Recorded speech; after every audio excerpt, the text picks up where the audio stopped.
Écoutez, bonjour à tous et à toutes. Bienvenue à ce premier webinaire sur le thème du financement aujourd'hui. Il y a déjà eu les deux merveilleux webinaires de Laetitia, ma collègue, juste avant, qui étaient sur d'autres sujets. Mais là, aujourd'hui, ça va être le financement. Donc, moi, je m'appelle Gary Cambolive, je suis conseiller en investissement immobilier chez Bivouac. Et donc, via ce webinaire, notre objectif chez Bivouac est de vous aider à obtenir votre financement bancaire. On sait tous que c'est très important. Donc, c'est une étape cruciale. Voilà, donc ce webinaire, il va donc durer une vingtaine de minutes et à l'issue desquelles, je répondrai à vos questions pendant à peu près 10-15 minutes. L'idée pour les questions, c'est que vous posiez les questions dans la rubrique questions, dans la fenêtre de droite. Et voilà, je répondrai aux questions. Et puis celles qui n'auront pas pu être répondues à la fin, on y répondra par mail. Voilà, on vous y répondra par mail, donc ultérieurement, de manière personnalisée. Voilà. Donc, alors, c'est parti. Donc, comment optimiser les chances de faire financer mon projet d'investissement? Donc ça, c'est aujourd'hui, le but, c'est pas d'entrer dans le détail technique de comment fonctionne un prêt immobilier ou le financement en banque.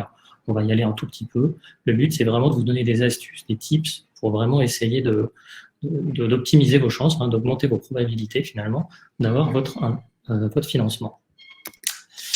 Voilà, donc ça, je viens de vous le dire. Donc voilà le sommaire.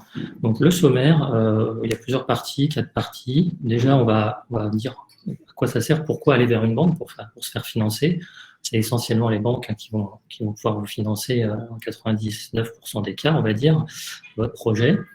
On va voir après, donc, une fois qu'on a compris pourquoi aller en banque et quel est l'intérêt vraiment de faire appel à une banque, trouver le bon banquier, puisqu'après, tous les banquiers ne sont pas égaux, évidemment, avec donc des astuces et comme je vous disais, des tips plutôt de gestiologie et de négociation pour augmenter vos chances d'obtenir un financement sans vraiment aller dans la technique pour le coup.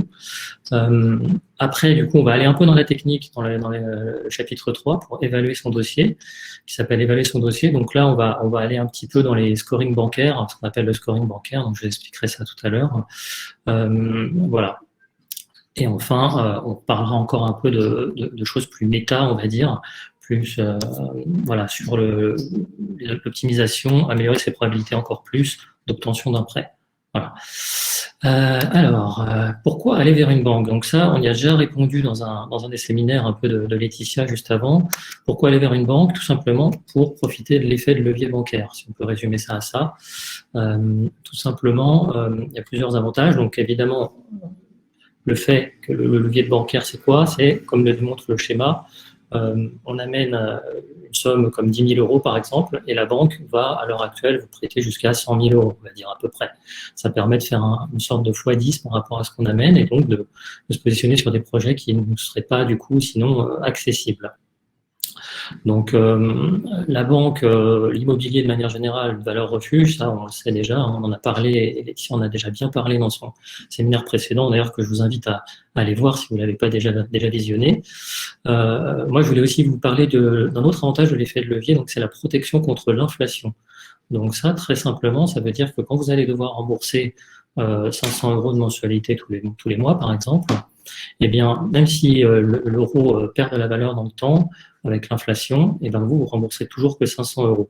Voilà, ça ne sera pas indexé sur l'inflation, du coup, c'est aussi une sorte de protection contre l'inflation d'emprunter, avec l'effet de levier. Voilà. Alors après, trouver le bon banquier. Donc ça, c'est important. Donc là, les astuces dont je vous parlais tout à l'heure. Vous aurez remarqué que souvent en banque, ou si vous n'y êtes pas encore allé, je peux vous en parler, les banquiers vous font souvent attendre quand vous avez rendez-vous déjà. La première chose, c'est qu'ils vous font attendre. Pourquoi? Parce que dans l'esprit du banquier, ça va lui mettre en position de force pour la négociation. Là, on part vraiment dans des notions de négociation. C'est dans la banque, ça pourrait être vrai dans autre chose, mais on va rester dans le cadre de la banque. Donc, évidemment, vous arrivez normalement en position de demandeur. C'est vous qui venez demander de l'argent. Vous venez avec vos 10 000 euros, par exemple, et vous allez demander 100 000. Donc, effectivement, vous êtes en position un peu de demandeur et de faiblesse, on pourrait dire. Donc, l'important déjà, pour contrebalancer ça, c'est l'apparence. L'apparence, évidemment, ça veut dire quoi? Ça veut dire le costume, enfin, vous êtes bien habillé, au moins aussi bien que le banquier ou la banquière, puisque vous remarquerez que dans les banques, souvent, justement, ils sont bien habillés, et une fois de plus, c'est toujours pour la même raison, pour se donner de la prestance, du poids, et donc être en position de force. Donc, il faut que vous soyez au moins au même niveau. La posture, important dans la posture. Donc ça, c'est une fois que vous êtes bien habillé, évidemment, de manière élégante, autant que le banquier ou la banquière.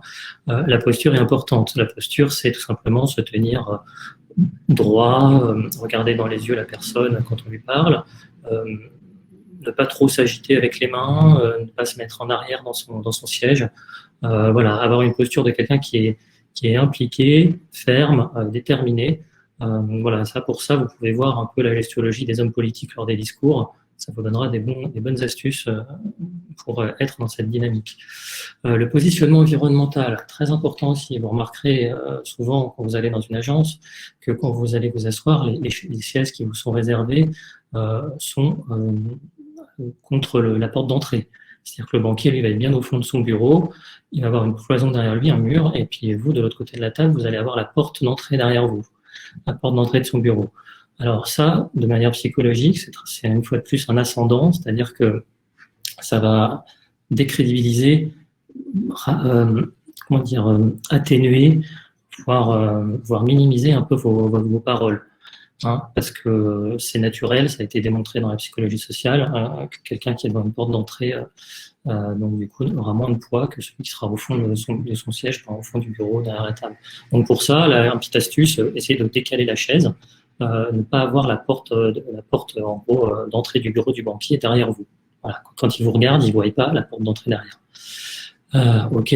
Après, le mirroring. Donc, le mirroring, c'est un peu un groupement de tout ça. C'est une notion de PNL, donc programmation neurolinguistique. Donc là, on reste vraiment encore dans la psychologie sociale et comportementale. L'idée du mirroring, c'est quoi? C'est comme son indique de faire un peu le miroir du banquier. C'est-à-dire que, par exemple, pour sa posture, par exemple, vous allez essayer d'imiter sa posture. Il va falloir y faire attention.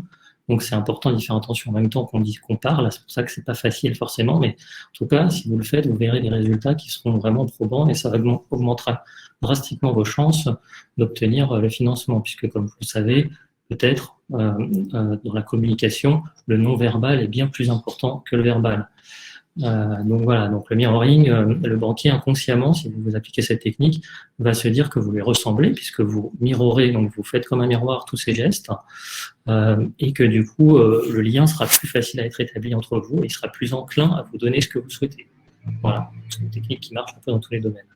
La reformulation, très très important évidemment, bien reformuler ce que vous dit le banquier quand il vous dit quelque chose par rapport à la conversation, pour montrer que vous avez bien écouté et que vous êtes vraiment intéressé par le fait de bien comprendre ce qu'il dit et d'être vraiment sur la même longueur d'onde que lui ou elle. Voilà, donc très important aussi. Ça va renforcer le lien et vous augmenter vos chances mécaniquement d'obtenir ce que vous souhaitez. Alors, par la suite, donc là, construire une relation durable avec son banquier. Donc on en est vraiment là-dedans, construire la relation, c'est ce que je vous dis depuis tout à l'heure. Alors, savoir évaluer le niveau de compétence. Donc ça, par contre, c'est hyper important aussi, évidemment, parce que même si vous vous tissez une belle relation au niveau de la négociation et de la prise de contact avec le banquier, il faudra voir quand même s'il est compétent derrière pour pouvoir vous financer. Donc ça, c'est un peu en fonction de chacun et en fonction de ce que vous avez demandé comme financement. Évidemment, les banquiers, on va dire, par défaut, seront plus enclins et ça sera plus facile pour eux, les projets simples. Donc, on achète en nom propre, monsieur, madame, le truc simple, plutôt que les montages alambiqués et complexes d'optimisation fiscale avec des SCI, des holdings, etc. Donc, pour ça, c'est pas impossible. Par contre, il faut s'adresser à la bonne personne. C'est toujours pareil. Donc, savoir évaluer le niveau de compétence du banquier est très important. Pour ça, poser des questions, savoir un peu ce que vous cherchez et pourquoi, après avoir demandé des conseils, donc du coup, chez Bivouac, à moi ou Laetitia, lors de nos entretiens, on donnera quelques petites astuces, quelques petites questions à poser au banquier pour savoir évaluer donc son niveau de compétence. Et donc, ne pas perdre votre temps si vous voyez clairement qu'il ne peut pas vous aider ou qu'il ne comprend pas ce que vous lui demandez. Après, il y a un principe de saisonnalité des prêts immobiliers. Donc, il faut savoir que, on y reviendra après, mais les agences bancaires ont des objectifs commerciaux, comme tout métier, comme tout commerce, et du coup, donc il y a une saisonnalité. C'est-à-dire que ils ont des objectifs annuels, et donc, par exemple, en début d'année, quelle que soit l'année, ils ont leurs objectifs à faire. Donc, ils sont plus enclins à accepter des prêts les probabilités sont plus grandes d'accepter de financer plutôt qu'en fin d'année, où souvent ils ont déjà fait leurs objectifs à mi-année. Enfin, en tout cas, c'était le cas en 2019, 2018, enfin toutes les années dernières, même en 2020, en pleine pandémie, ils ont fait leurs objectifs en moyenne en juin, ils avaient fait leurs objectifs annuels. Voilà, donc vaut mieux arriver au début, tout simplement. Il y a une sorte de saisonnalité. Et évidemment en fin d'année aussi, puisque en fin d'année, si vous, par exemple, vous allez voir le banquier en novembre ou décembre, en fait, le prêt, lui, le dossier sera réellement monté en janvier et février. Du coup, ça revient à ce que je vous disais, ça sera un prêt qui sera comptabilisé dans les objectifs de début de l'année d'après. Voilà. Principe de la saisonnalité. Donc ça, c'est le quand. Ça peut être intéressant aussi pour vous de le savoir. Après, il y a aussi les banques. Toutes les banques ne se valent pas. Donc, pour investir dans l'immobilier, tout simplement, il y a plusieurs types de banques. Donc, il y a les banques que j'appelle nationales, qui sont plutôt des banques centralisées, on va dire, comme justement BNP, Société Générale, etc. Donc, ça, c'est des banques, en fait, où votre dossier de prêt va devoir aller dans un centre souvent à Paris, enfin au siège, on va dire, chez un analyste crédit. Donc ça ne va pas être entre les mains et de votre conseiller en agence. Il n'aura pas le pouvoir de vous dire oui ou non vraiment sur le prêt. Il va juste le confier à ce centre qui lui vous répondra. Donc en fait, vous avez moins de pouvoir. Enfin, le banquier surtout a moins de pouvoir et c'est moins. Vous êtes moins en direct. Vous pouvez moins influer sur l'issue du financement. Voilà. Donc ça, c'est des banques où je dirais c'est le plus difficile entre guillemets d'avoir des financements. Après, donc il y a des banques en ligne. Alors ça, les banques en ligne, concrètement, c'est très très compliqué d'avoir des financements dans l'investissement locatif. C'est pas du tout leur cœur de cible. Ils sont plus vraiment dans des projets très simples d'achat de résidence principale, notamment. Voilà, donc là, je dirais que c'est plutôt à éviter comme banque. Après, il y a des exceptions partout, mais c'est plutôt à éviter. Voilà. Après, donc il y a les banques mutualistes. Donc ça, c'est typiquement les caisses d'épargne, Crédit Mutuel, CIC. Donc c'est des banques en fait qui sont régionales. On dit mutualistes. Donc il y a par exemple Caisse d'épargne Île-de-France, la Caisse d'épargne Poitou-Charentes, la Caisse d'épargne voilà Languedoc-Roussillon. Bref, vous avez compris. C'est des banques donc qui sont régionales et du coup là, il y a beaucoup plus de pouvoir au niveau des agences, au niveau du conseiller, au niveau du directeur d'agence. Donc là, sur certains projets dont les montants sont inférieurs en moyenne à 300 000, 400 000 euros, on va dire, en moyenne, ça veut dire que le directeur d'agence a souvent la délégation, comme ils disent les banquiers, c'est-à-dire le pouvoir de faire passer lui-même le dossier. Voilà, sans avoir à ce que ça monte au siège. Contrairement aux autres banques, comme je vous ai expliqué. Donc ça, c'est les banques à privilégier, en gros, pour aller chercher un crédit immobilier. Hein. C'est des banques d'investisseurs, entre guillemets, si on peut dire. Plus orienté investisseur. Voilà. Après, évidemment, en fonction de vos revenus et de vos montages, comme on parlait tout à l'heure, spécifiques, notamment fiscaux avec les SCI et les holdings, etc. Là, évidemment, le top du top dans ce cas-là, c'est d'aller aux banques privées, voir les banques privées. Donc, il y a tout type de banques privées. Comme on en a mis un petit panel là, il y a des banques privées au niveau des banques déjà nationales et régionales. Ils ont tous leurs branches banques privées. Donc, c'est un ticket d'entrée souvent assez élevé. Hein, c'est 500 000 euros de patrimoine financier, voire parfois 1 million, parfois plus, pour Rothschild, par exemple. Voilà, bon, après, quand vous avez accès à ces banques, normalement, le financement devrait bien se passer. Et surtout, vous serez confronté à des gens qui savent faire vraiment des montages très complexes. Voilà. Ok, alors après, présenter donc une projection financière de son projet. Évidemment, c'est très important, évidemment, d'arriver avec un dossier d'investisseur, comme on pourrait dire, que vous constituez vous-même. Donc déjà, amener les pièces qui seront demandées par le banquier, il vous envoie une liste en général de documents. Donc ça, c'est évidemment, il faut arriver avec. Je dirais toujours pareil pour le côté psychologique, parfaitement trié, agrafé, rangé dans l'ordre, dans des pochettes séparées si possible pour faciliter la vie au banquier. Ça, c'est quelque chose qu'il adore, hein, quand il facilite la vie. Et ça vous facilite, vous, les chances d'avoir votre prêt, plutôt que d'arriver avec une pochette avec tout dedans en vrac, évidemment. Et puis, en plus de tous ces documents, venir avec votre dossier investisseur. Donc ça, c'est un peu comme les projections financières que vous pouvez voir chez Bivouac, que nous, on réalise sur nos projets. Voilà, donc ça permet de montrer votre sérieux et surtout de montrer que vous avez évalué les risques et d'augmenter du coup vos chances d'obtenir votre prêt. Alors, évaluer son dossier. Alors ça, ce chapitre-là, c'est là où je vous disais tout à l'heure, on va rentrer un peu plus dans les critères de scoring bancaire.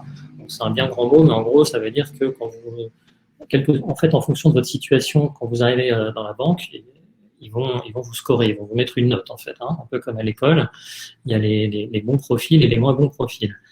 Donc ça va dépendre de plein de facteurs différents. Alors je peux vous donner quelques, on peut pas vraiment se changer intrinsèquement évidemment, mais sa situation pour autant, mais en tout cas il y a des choses importantes à connaître. Donc typiquement la situation professionnelle, première chose. Évidemment, les banques préfèrent être assurées par quelqu'un qui est titulaire de la fonction publique que un auto-entrepreneur ou un intermittent du spectacle. Bon, encore plus en ce moment, évidemment, mais de manière générale. Vous comprenez bien le principe. Donc évidemment, la situation professionnelle qui aurait les meilleures notes, ça serait le titulaire de la fonction publique, le CDI hors période d'essai, évidemment. Ça, c'est les solutions les plus simples. Et puis après, évidemment, bon, il y a vos revenus qui rentrent en ligne de compte. Mais la situation en elle-même est importante. La tenue de compte, donc ça c'est éviter d'avoir des comptes en négatif, c'est-à-dire des découverts, être à découvert sur vos comptes. Ils vont vous demander vos 3 derniers relevés de compte de tous vos comptes bancaires donc pour le dossier, donc évidemment évitez absolument d'avoir des découverts sur ces comptes. Il faut aussi éviter évidemment tout ce qui apparaît en tant que paris sportif, jeux en ligne, crypto-monnaie, tout ce qui est très joueurs, on va dire, PMU, etc. Ça, c'est souvent une très mauvaise note qui va vous être attribuée si vous voyez ça sur vos tenues de compte, sur vos comptes bancaires. Alors l'épargne, c'est important de montrer qu'on a une capacité évidemment d'épargne. Alors déjà, il faudra sûrement venir déjà avec de l'épargne auprès du banquier, hein, puisque il va vous en demander la plupart du temps en apport pour le projet. Mais il faut aussi démontrer que vous avez une faculté d'épargner tous les mois. En bon père de famille, je dirais, selon l'expression. Et ça plaît énormément aux banquiers. Ça augmente vos chances, évidemment, de décrocher le prêt. Les crédits à la conso. Alors ça, évidemment, ça c'est une très mauvaise note. Ça, quand vous avez des crédits conso, en général, le banquier n'aime pas du tout. Ça fait descendre votre scoring bancaire. Donc l'idéal, c'est de les regrouper si vous en avez plusieurs. Il y a du regroupement de crédit, ça s'appelle. Voire de les solder si vous pouvez. Ça serait l'idéal. Pourquoi? Parce que les crédits conso, finalement, ça monte derrière du banquier et du scoring, c'est que vous n'avez pas en fait assez d'épargne et que vous vivez à crédit pour acheter votre voiture ou autre chose qu'on achète avec les crédits conso. Donc ça rassure pas le banquier pour les 20 prochaines années éventuellement dans lesquelles vous allez devoir payer et rembourser votre mensualité. Évidemment, si vous êtes déjà propriétaire, c'est aussi un bon point, ça vous donne des bonnes notes, bonne notation en scoring bancaire. Si vous êtes déjà propriétaire, parce que ça rassure la banque, une fois de plus, vous avez du patrimoine, et donc s'il y a le moindre problème, ils pourront éventuellement le saisir et pour pouvoir se rembourser, s'il doit arriver jusque-là. C'est rare, mais bon, ça les rassure quand même. Notamment être déjà propriétaire de sa résidence principale, c'est quelque chose qui est encore ancré chez les banquiers. Alors, après, connaître les critères intrinsèques au projet. Donc, ça, évidemment, c'est dans les fiches bivouac que je vous ai montré juste avant. Puis là, il y a des petites captures d'écran. Donc, dans ces fiches, on parle de tout ça. Donc, c'est important de les connaître, ces points-là, pour les exposer aux banquiers via votre dossier investisseur, dont je vous parlais tout à l'heure. Un petit récap, en gros, du type de projet que vous voulez faire. Donc, montrer que vous connaissez les prix d'achat au mètre carré de la ville en question. Évidemment, c'est important de connaître les prix du marché à peu près. Hein. C'est pas un expert, mais voilà. Le cash flow mensuel, donc ça, c'est hyper important si vous voulez avoir une idée de si vous allez être positif, en négatif, à l'équilibre, etc. Pour ça, justement, c'est tout l'enjeu du financement, c'est d'ajuster la mensualité de crédit comme il faut pour être à l'équilibre par rapport à toutes les autres charges sur lesquelles on ne peut pas jouer, hein, la taxe foncière, etc. Vous ne pourrez pas la réduire, alors que la mensualité de crédit, en négociant un emprunt sur 25 ans, par exemple, au lieu de 20 ans, vous pouvez la réduire mécaniquement, forcément. Après, il y a le taux qui rentre en ligne de compte, mais qui est un peu moins impactant comme critère. Et puis la mise de départ, donc la fameuse épargne, la chose qui est le saint graal du banquier, qui le rassure, qui réduit le risque. Donc forcément, ça le rassure, c'est l'idée, et qui va être votre variable d'ajustement pour arriver à un cash flow qui sera comme vous le souhaitez, c'est-à-dire à l'équilibre, voire positif, en fonction de la mise de départ, comme on appelle ça, c'est-à-dire l'apport que vous avez dans le projet. Alors c'est pas mal aussi de dire que quand il y a les travaux, il y en a souvent plus ou moins gros dans les appartements en question, dans les projets. Donc voilà, avoir une idée des travaux et bien faire comprendre aux banquiers que vous avez bien calculé que en rajoutant le prix des travaux plus le prix d'achat au mètre carré, on arrive justement dans les prix du marché du mètre carré. Voilà. Voilà, c'est pas une mauvaise affaire, quoi. C'est important de bien spécifier, vous avez regardé ça. Et puis évidemment, l'emplacement critique, absolument primordial en immobilier, l'emplacement, tout le monde le sait. Voilà, donc bien parler un peu du quartier, de l'emplacement où vous visez de faire votre financement, etc. Bref, faire un petit topo comme on vous le fait pour vous dans les fiches bivouac. Alors, là, on va aller dans améliorer les probabilités d'obtention de prêts. Donc là, l'idée, c'est de rendre fier son banquier. Alors, bon, j'ai mis le titre comme ça, c'est vrai que ça peut paraître bizarre, mais en même temps, c'est très important de bien comprendre qu'en interne, donc dans les banques, dans les agences, il y a une mobilité des conseillers bancaires. Le turnover, il est souvent de 3 ans, c'est-à-dire que si vous trouvez un super conseiller, malheureusement, il se peut que sous 2-3 ans, il change d'agence, qu'il fasse autre chose et que vous n'ayez plus accès à lui. Et d'ailleurs, c'est souvent le cas parce que c'est une volonté des banques. Alors, en même temps, ça veut dire qu'il faut créer une relation pendant ces 2-3 ans, on va dire, avec le banquier, et surtout, et c'est là où c'est important, avec sa hiérarchie, c'est-à-dire le directeur d'agence, voire le directeur de secteur commercial, qui est en fait un directeur de plusieurs directeurs d'agence. Pourquoi c'est important? Parce que eux, ils tournent moins vite. Les directeurs d'agence, les directeurs de secteurs commerciaux, évidemment, changent beaucoup moins vite que les conseillers en agence. Du coup, l'idée, c'est de se servir de la relation que vous avez tissée avec votre conseiller bancaire pour atteindre le directeur d'agence sur un point, par exemple, où vous savez que votre conseiller bancaire ne pourra pas forcément répondre et qu'il va devoir le solliciter, éventuellement essayer de réussir à avoir le contact par vous-même avec le directeur d'agence. Voilà, ça vous pour la durée, si vous voulez enchaîner les investissements et en faire plusieurs, donc forcément, ça sera intéressant d'être en lien avec le directeur d'agence ou directeur secteur commercial, encore mieux. Pourquoi? Parce qu'ils ont évidemment plus de pouvoir et donc plus de chances de vous, si vous avez une bonne relation avec eux, voilà, que ça se passe bien, tout simplement. Donc évidemment, c'est important. Voilà, donc je parlais tout à l'heure, pour faire plaisir à son banquier, il faut savoir qu'il a des objectifs commerciaux, comme je vous en ai parlé tout à l'heure, et donc ces objectifs commerciaux, la plupart du temps au banquier, c'est d'ouvrir des comptes. Ouvrir des comptes. Donc ça veut dire ouvrir des livrets A, ouvrir des comptes à vue, hein, donc des comptes courants, des livrets A enfants, si vous avez des enfants, voilà, il va vous en parler. Son but, c'est, par le biais du prêt immobilier, c'est un outil de mise en relation, en fait. Il va se servir du prêt immobilier sur lequel il ne gagne rien à l'heure actuelle, puisque les taux sont extrêmement bas, pour finalement faire du chiffre commercial et vous vendre du coup le reste. Donc, ce qui est là où il marche le plus, c'est les assurances. Donc, l'assurance de prêt, notamment, l'assurance emprunteur aussi, donc l'assurance habitation. Voilà, tout ça, ça, c'est des choses qui vont faire plaisir à votre banquier, du coup, si vous les prenez chez lui, ces produits. Donc, le PEA aussi, ils aiment bien vous ouvrir un PEA éventuellement. Voilà, ça mange pas de pain. La plupart du temps, c'est bien de faire comprendre que vous êtes OK pour prendre ça en échange de une durée plus longue, moins d'apports, voilà. Et il faut bien comprendre que c'est un pouvoir de négociation, c'est un des outils de négociation. Parfois, ça peut même être l'abonnement à la box Internet. Enfin, maintenant, les banques vendent quasiment des produits sur tout.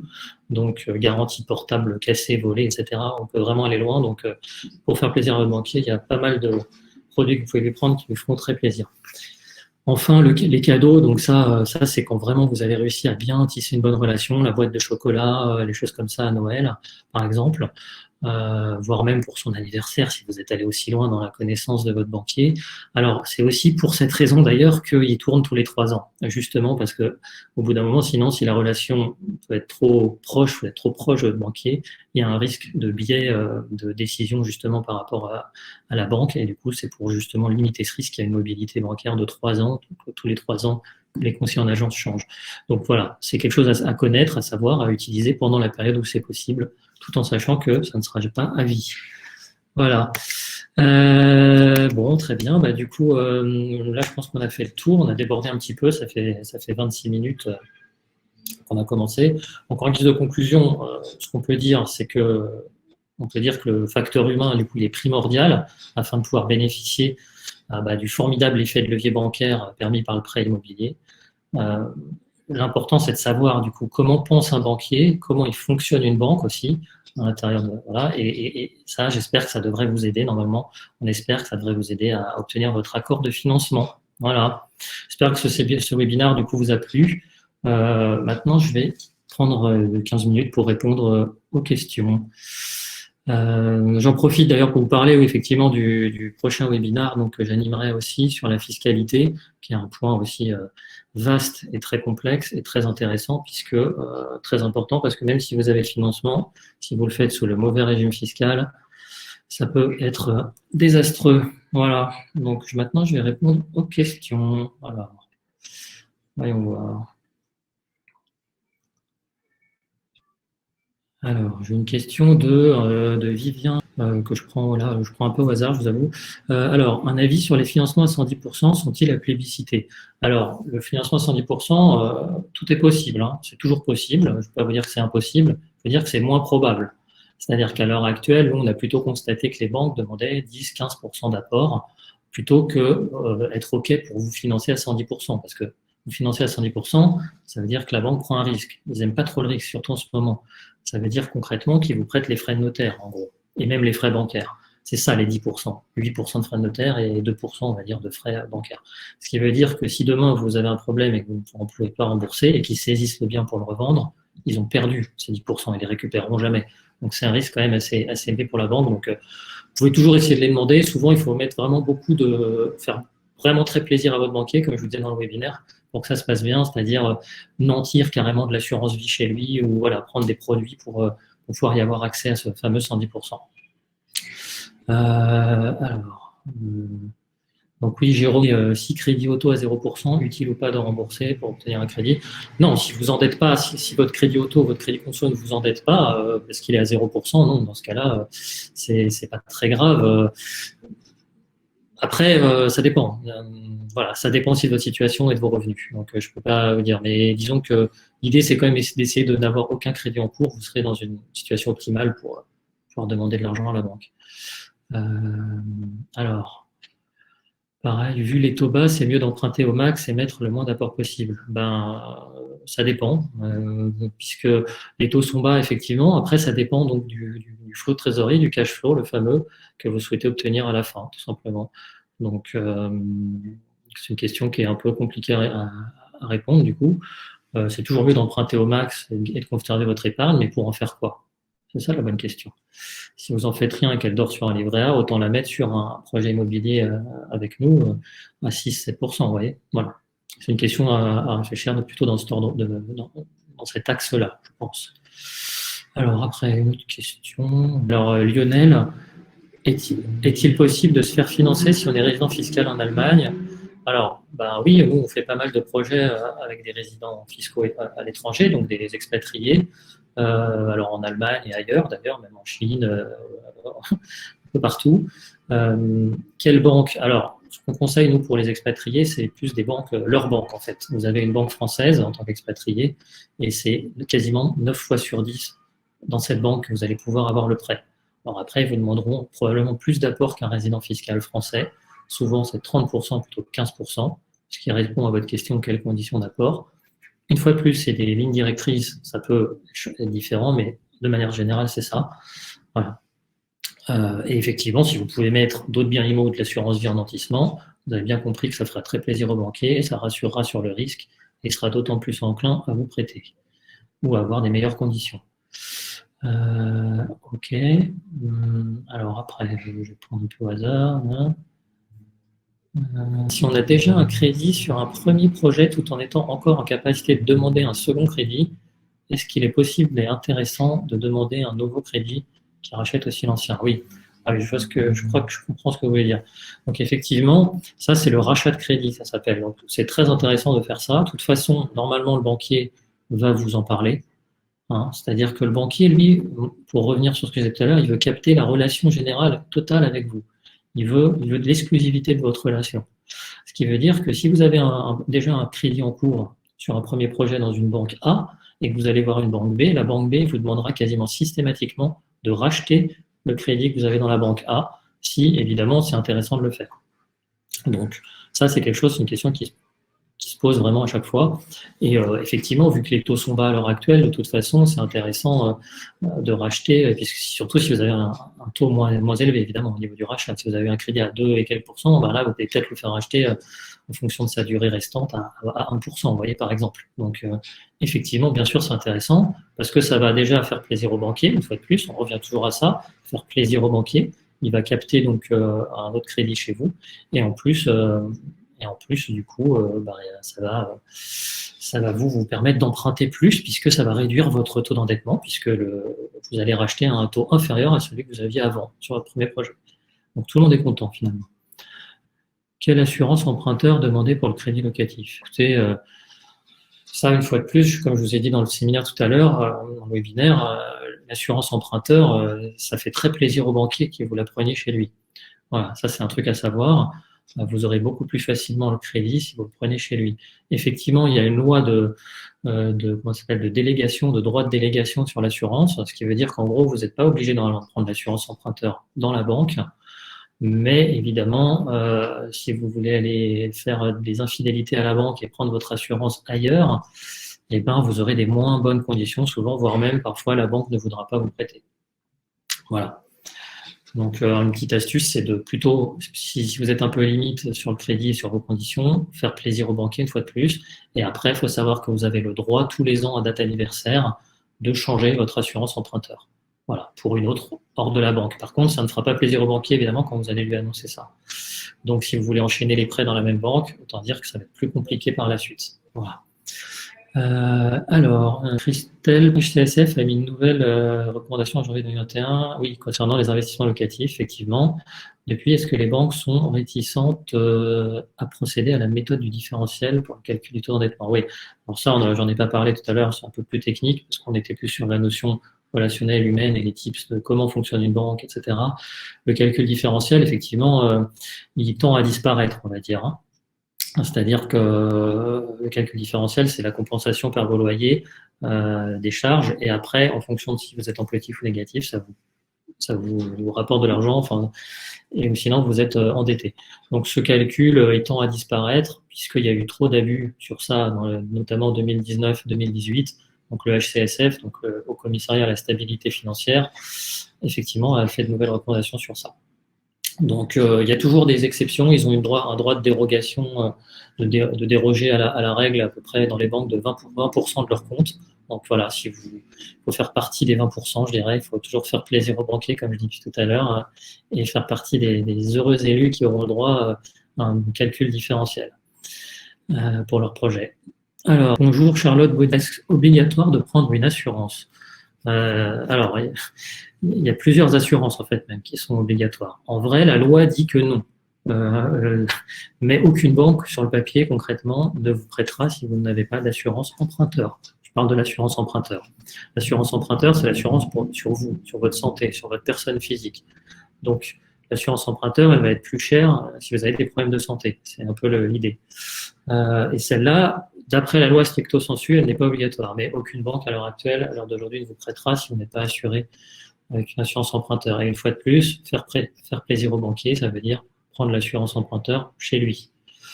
Après, il y a une autre assurance qui est obligatoire, c'est l'assurance habitation.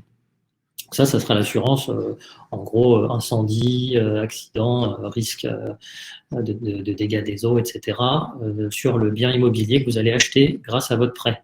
Donc ça, c'est l'assurance habitation, et celle-là, elle est aussi obligatoire, évidemment, pour les propriétaires non occupants. PNO, assurance PNO, comme on l'appelle, on la met, nous, dans nos fiches bivouac, on la factorise dans les coûts. En général, c'est entre 5 et 10 euros, c'est pas grand-chose, mais elle est de toute façon bien sûr obligatoire, celle-là, pour le coup. Voilà. Bon, écoutez, du coup, on va s'arrêter là pour aujourd'hui. Merci d'avoir suivi ce webinaire. Et puis, je vous dis donc, je vous donne rendez-vous pour le prochain webinaire dans 2 semaines, qui sera sur la fiscalité, comme je vous ai dit tout à l'heure. Merci beaucoup. Au revoir. Bonne journée à vous.